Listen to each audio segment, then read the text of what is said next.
আমাৰ আলমগঞ্জৰ যি বাজাৰ কালী মন্দিৰ আছে, এই কালী মন্দিৰ এক ঐতিহাসিক ধুবুৰী জিলাৰ এখন কালী মন্দিৰ হয়। আৰু এই কালী মন্দিৰৰ বৰ্তমান যি পৰিৱেশ, এই বৰ্তমান পৰিৱেশটো আমি চাই আপোনালোকৰ জৰিয়তে মাননীয় মুখ্যমন্ত্ৰী ডাঙৰীয়াক অৱগত কৰিব বিচাৰিছোঁ যে আলমগঞ্জৰ যিখন মন্দিৰ আছে, এই মন্দিৰখনৰ চাৰিওপিনে ইতিমধ্যে সন্দেহযুক্ত নাগৰিকে কিন্তু দখল ধৰিছে আৰু যাৰ কাৰণে আলমগঞ্জ বজাৰখন কিন্তু বিভিন্ন ধৰণৰ যান জঁটৰ সমস্যা হয় আৰু মন্দিৰখনৰ প্ৰতি এটা ভাবুকিৰ সৃষ্টি হৈছে। গতিকে এই ক্ষেত্ৰত যেতিয়া আমাৰ দৃষ্টিগোচৰ হৈছে আৰু এই দৃষ্টিগোচৰ হোৱাৰ পিছত আমি মাননীয় মুখ্যমন্ত্ৰী আৰু ধুবুৰী জিলাৰ প্ৰশাসন বা বিভাগীয় কৰ্তৃপক্ষক বা আমাৰ অনাৰেবল DC অনাৰেবল SP মহোদয়ক অনুৰোধ জনাইছোঁ যে অতি সোনকালে এই মন্দিৰখনৰ চাৰিওপিনে থকা যিসকল সন্দেহযুক্ত নাগৰিক, এই সন্দেহযুক্ত নাগৰিকে পৰিৱেশ বিনিষ্ট কৰাৰ লগতে যিহেতু দখল ধৰি বিভিন্ন ধৰণৰ পৰিৱেশ বিনিষ্ট কৰাৰ লগতে যান জঁটৰ সৃষ্টি কৰিছে, তেওঁলোকক উচ্ছেদ কৰি মানে এটা পৰিৱেশটো মানে ভাল কৰিবলৈ আমি অনুৰোধ জনাইছোঁ। আৰু তাৰ লগতে এই গোটাই এই পৰিৱেশটো বিনিষ্ট কৰাৰ মূল নায়ক খলনায়ক হিচাপে কিন্তু যিজন প্ৰাক্তন পঞ্চায়তৰ সভানেত্ৰী চালমা বিবিৰ মানে হাজবেণ্ড স্বামী সাত্তাৰ আলীয়ে কিন্তু গোটাই নায়কৰ মানে নায়কৰ ভূমিকা পালন কৰিছে। কাৰণ 10টা বছৰ এই চালমা বিবিয়ে কিন্তু সভাপতি আছিল আৰু তেওঁৰ যিখিনি গোটেই কামখিনি কিন্তু চোৱা চিতা কৰিছিল তেওঁৰ হাজবেণ্ড সাত্তাৰ আলীয়ে। আৰু এই সাত্তাৰৰ মানে নেতৃত্বতেই কিন্তু আজি এই মন্দিৰটোৰ কিন্তু এটা ভাবুকি আহিছে বুলি আমি এটা মানে সন্দেহ প্ৰকাশ কৰিছোঁ। কাৰণ যিহেতু তেওঁ 10টা বছৰ তাত নেতৃত্ব লৈছে আৰু তেওঁৰ নেতৃত্বত যিহেতু আলমগঞ্জ বজাৰখন এটা পঞ্চায়তৰ অন্তৰ্গত, তেওঁ বিভিন্ন ধৰণৰ মাটি বিক্ৰী কৰিছে, খাছ লেণ্ডৰ আদিকে কৰি বিভিন্ন দখল মানুহক বিক্ৰী কৰিছে আৰু তাৰ লগতে বিভিন্ন অভিযোগ আছে তেওঁৰ নামত। বিভিন্ন CM ভিজিলেন্সৰ কিন্তু ইতিমধ্যে এটা মানে তদন্ত আওতালৈ আহিছিল, কিন্তু ৰহস্যজনকভাৱে কিন্তু সেই বস্তুটো কিন্তু আজি মানে পৰৱৰ্তী সময়ত আমি কিন্তু প্ৰকাশিত দেখিবলৈ পোৱা নাই। কিন্তু তাৰ লগতে আমি ক'ব খুজিছোঁ, আপোনালোকে জানে যে এই আলমগঞ্জৰ যি মানে মন্দিৰৰ গোটেই যিটো আজিৰ এই ভাবুকিৰ সৃষ্টি কৰিছে, এই মানুহজনে কিন্তু বিভিন্ন দুৰ্নীতিগ্ৰস্ত বিভিন্ন অভিযোগ তেওঁৰ নামত আছে। আৰু তাৰ লগতে বিশেষকৈ কেইদিনমান আগতে আমি সামাজিক মাধ্যমত দেখিবলৈ পাইছোঁ যে আচলতে এই মানুহজনে পুনৰবাৰ মানে সভাপতিৰ কাৰণে কিন্তু 5টাকৈ ৱাৰ্ড মেম্বাৰক কিন্তু মানে আত্মগোপন কৰি ৰখাৰ এটা অভিযোগ উত্থাপন কৰিছে। এই আলমগঞ্জ অঞ্চলত যিসকল খিলঞ্জীয়া ৰাইজ আছে, খিলঞ্জীয়া মানুহ আছে, তেওঁলোকে কিন্তু অভিযোগ উত্থাপন কৰিছে।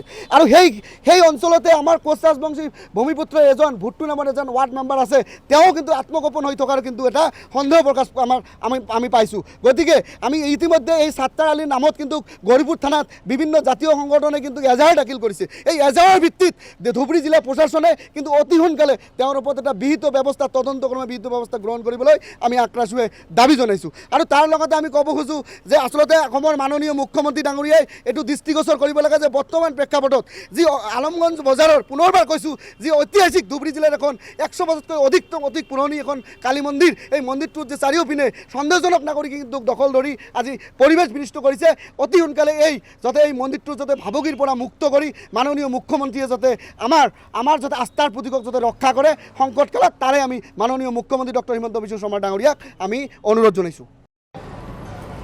যোনটো ঘটনাৰ কথা আপুনি ক'লে, এইটো এটা গণতান্ত্ৰিক দেশত অগণতান্ত্ৰিক এটা ছিষ্টেমত জড়িত হৈছে। গতিকে আমি ৰাষ্ট্ৰীয় বজৰং দলে এই চাগত আপোনালোকৰ জৰিয়তে মই ধিক্কাৰ আৰু গৰিহণা দিলোঁ। এতিয়া আচল কথাটো হ'ল, বিগত 10 বছৰ কালচোৱাত চালমা বিবি আৰু সাত্তাৰে আমাৰ যি ঐতিহাসিক মা কালীৰ মন্দিৰ আছে আলমগঞ্জত অৱস্থিত ৰাষ্ট্ৰীয় ঘাইপথৰ লগত, আৰু সেই ঐতিহাসিক মন্দিৰটোৰ চাৰিওপিনে এটা মন্দিৰৰ প্ৰতি এটা ভাবুকি স্বৰূপ হৈ পৰিছে মন্দিৰৰ সুৰক্ষাৰ প্ৰতি। গতিকে আমি মাননীয় মুখ্যমন্ত্ৰী আৰু ধুবুৰী জিলা প্ৰশাসনক অনুৰোধ জনাইছোঁ, এই যে 10 বছৰ কালচোৱাত যি অবৈধভাৱে চাৰিওপিনে যিটো অৰাজকতাৰ সৃষ্টি কৰিছে এই চালমা বিবি আৰু সাত্তাৰে, অনতিপলমে এওঁলোকৰ ওপৰত দৃষ্টান্তমূলক শাস্তি প্ৰদান কৰিব লাগে, এক কঠোৰ শাস্তি দিব লাগে আৰু তদন্তৰ আওতাত আনি ইয়াৰ লগত কোন জড়িত হৈ আছে, কাৰণ আমি দেখিবলৈ পাইছোঁ আৰু ৰাইজে জনোৱা মতে তেওঁলোকে বিভিন্ন সময়ত বিভিন্ন অবৈধ কামত জড়িত হৈ আছে। আমি ইতিমধ্যে আমি গম পাইছোঁ যে তেখেতসকলে মানে CM ভিজিলেন্সৰ অন্তৰ্গত তেওঁলোকৰ তদন্তত আহিছে।